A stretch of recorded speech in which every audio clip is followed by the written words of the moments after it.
पेरियार हे एका व्यावसायिक कुटुंबातनं येत होते. करेक्ट.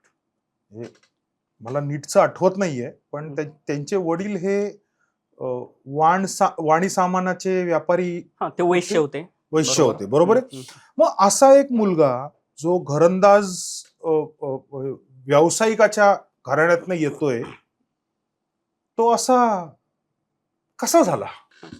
कसा झाला म्हणजे मी चांगल्या अर्थाने विचारतोय.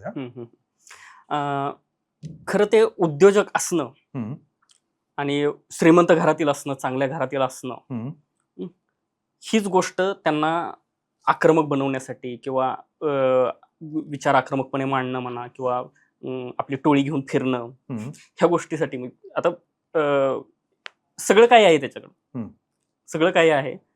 जर एखादा विचार डोक्यात येतोय, तो आपल्या मित्रांसमोर मांडतोय, त्या मित्रांना माहिती आहे मला रात्री हाच दारू पाजणार आहे, बर, तो होला हो देलच ना. ह्याच्यातून त्यांचा कॉन्फिडन्स वाढत गेला.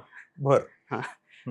आणि त्यातूनच ती आक्रमकता भिनली गेली. अगदी लहानपणापासून किंवा अगदी शाळेच्या पहिल्या दिवसापासून त्यांच्यामध्ये ते सगळे गुण होते आणि ते त्याच्यावर कोणी कधी हेच त्यांना आटोक्यातच आणू शकलं नाही, अंकुशच लावू शकलं नाही. त्यामुळे ते जे समोर त्याच्यावर वडिलांनी त्यांना साखळीने बांधून ठेवला होता.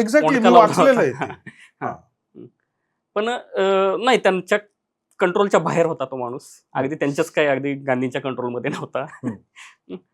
एकदम म्हणजे जे समोर आलं आणि एकदम असं फ्लेक्झिबल, म्हणजे असं काही नाही की बाबा मी हा विचार काल मांडलाय आणि आता मी बोललोय तर असंच नाही. त्यांनी दुसऱ्या दिवशी तो विषय चेंज पण केलाय. आता उदाहरण द्यायचं झालं तर 1925ला ज्यावेळी त्यांनी काँग्रेस सोडली, त्यांनी शपथ घेतली होती की ह्या देशातून काँग्रेस मिटवल्याशिवाय मी गप्प बसणार नाही. पण ज्यावेळी के कामराज जे त्यांचे शिष्य आहेत, वैकोम सत्याग्रह होते वगैरे, ते सोबत काम केलं त्यांनी. के कामराज ज्यावेळी सत्तेत येणार आहेत किंवा त्यांना सत्तेत आणायचंय आपल्याला, त्यावेळी त्यांनी स्वतःचा शिष्य जो अण्णादुराई त्यांच्या विरोधात के कामराजांचा प्रचार केला, त्यांना निवडून आणलं, त्यांना मुख्यमंत्री केलं वगैरे वगैरे. म्हणजे एकेकाळी शपथ घेतली होती काँग्रेस संपवणार, त्याच माणसाने आपल्या मर्जीतला किंवा आपल्या विचारांचा माणूस कोणीतरी मुख्यमंत्री पदावर बसतोय, तर त्यांनी काँग्रेसला सपोर्ट केला.